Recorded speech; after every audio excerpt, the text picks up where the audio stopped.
You ask Tiger to calculate. This deals with linear inequalities with one unknown.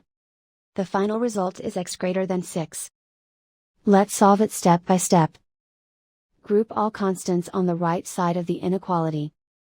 Subtract 4 from both sides.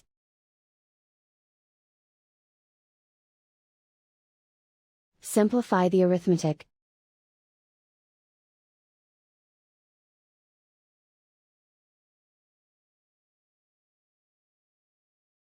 Isolate the x. Divide both sides by 2.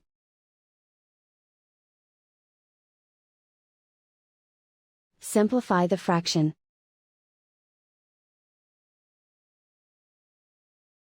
Find the greatest common factor of the numerator and denominator.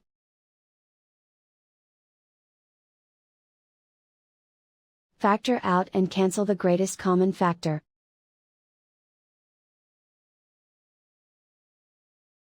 Plot the solution on a coordinate grid. And so the final result is x greater than 6.